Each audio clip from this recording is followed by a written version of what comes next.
This is Gary Butterfield. This is Cole Ross. This is Monster My Podcast. And these are giant octopodes. Octopus? Yeah, the giant octopus. There's a monster in my podcast. Yeah, fuck this for having alignment neutral in the parentheses evil. Yeah, what the fuck are you doing? Yeah. I understand that sea creatures are alien and scary. Yeah. But by trying to ascribe any kind of human morality to them, I think you come up short. They're just trying to live. They can't help it that they're big. They have animal intelligence. They Yeah. only have one intelligence. Like, how is this thing evil? Right. Monsters Manual. Octopi are cool, incredibly cool animals. They are a little creepy, right? Like, I don't need one on my arm. Right. You know, I don't need to step in my shoe and find one in there. Mm-hmm. You know, I don't want to put your wrist into dishwater and then all my dishes turn into octopi. Not again. I think it's like any animal. You know, I'm pretty fond of birds. I don't want to get a surprise bird in my apartment. That'd be weird. No. That'd be a disaster. Did I tell you about that? What? That happened to me a few weeks ago. Wait, did the woodpecker get in? No, he's been. We took it. He went away. I think he did get into the ceiling of that house because the woodpecker sound. Yeah, got different. But then it ceased, which makes me think that he died. Oh no! But our window, we had a window with a screen, and I came home and I saw something Roars was hanging out, and he was acting real weird at the top of the stairs at my old house, and something moved out of my corner of my eye, and I thought it was like a big moth. Right. And Roars chased it. And then I was like, what that's a big fucking moth. Right. And then I went in there and it was a tiny, cute little bird that was in my house. And I was like, okay, shit. Cause Roars, if he I can't watch him kill a bird. Right. You know, I get that it's natural. I wanted that bird out of my house so bad. And I'll talk about how much of a nightmare that was. And we can talk about octopi in a minute too. Yeah.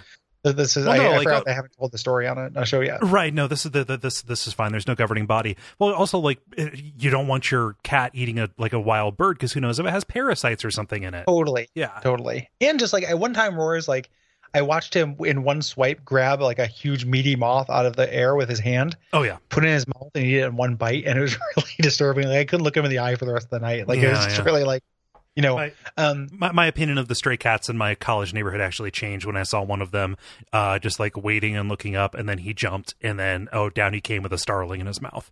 Yeah. It's all natural. They're predators, right? Yeah. But it's still I think birds are cute. Yeah. So I had to separate Roars. I separated out Roars, but then I was like, what the fuck do I do? I got this bird in my room. Mm-hmm. I took a bunch of pictures and some video of it. It was just hanging out on my light post, on my shelf. What kind of bird was it? A tiny little bluebird. Okay. I don't know exactly what kind of bird it was, but it was blue. Cute little guy. Yep. Kept trying to get out. It couldn't because they see windows and think they're air because their nature is dipshits. And so it eventually flew into my bathroom. The nightmare thing that happened was it got between the window and the screen of my bathroom thing, and I could. There's just a little space. The window is kind of jammed. I couldn't push it up anymore. I could close it, and I could be like, okay, bird, you live between this window and screen until it's the ending of Miss 3. Yeah. Yeah, exactly. But I was trying to get it, and it wouldn't get out. And every time I couldn't lift the screen was jammed to let it out from there. Aw. So it was just trapped. And this whole ordeal was 2 hours. Right. It sucked. No. I was so exhausted. I had Roars was freaking out, but I had him locked up, and he's he knew something was going on, and eventually the bird, just from slamming its head into the screen, got tired enough for me just to grab it with a towel and carry it to a window and let it out. Okay. So it turned out okay, but I was just I definitely had a moment. I would never do this, but I definitely had a moment where I was the easiest thing in the world right now would be to kill this bird. Right. I'll never do it, but I'm so tired. I got this after I got home, it was at 11 p.m. or something like that. Oh, geez. It sucked. I mean, it wasn't that late, but it was after I don't remember the details. It was after I got home though. Right. So it was I was ready to be done. Mm-hmm. I was I don't want to spend a bunch of time dealing with this fucking bird. Mm-hmm. And as much as it was cute, we've talked about this before. It doesn't make me some kind of grand wuss that I don't like things unpredictably flying around in my face. Right. And see, and that's the thing. You can be as fond of any animal as you want. A surprise one would not be a welcome thing. Yeah. Yeah, it is extremely bad. Yeah. Like I've had a bat in the house before. Oh yeah. And like I think bats are cute too, and I get that they're unlikely to hurt me. However, they fly unpredictably, and that cannot be suffered. Right. Yeah. And rabies is terrifying. Yeah.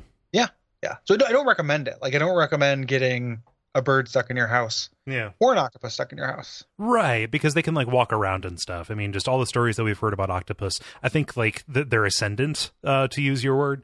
In terms of, I think that the internet has actually been kind to people's opinion of these gentle, smart creatures.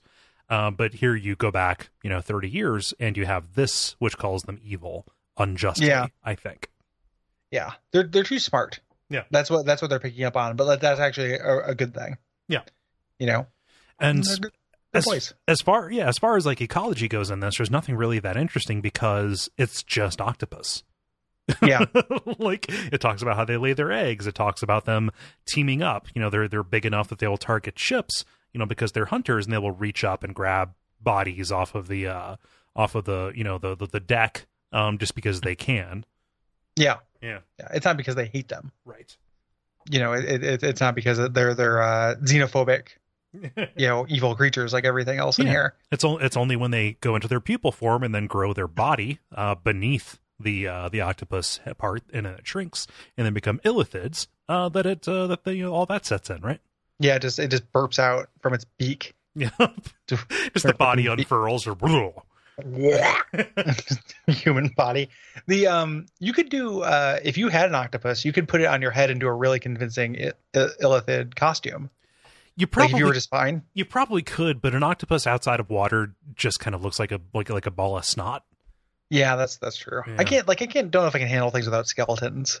I like skeletons so much that you get skeleton, like no skeleton or like an exoskeleton or something like that. Like I just have a revulsion. I think it's my skelephilia. Right.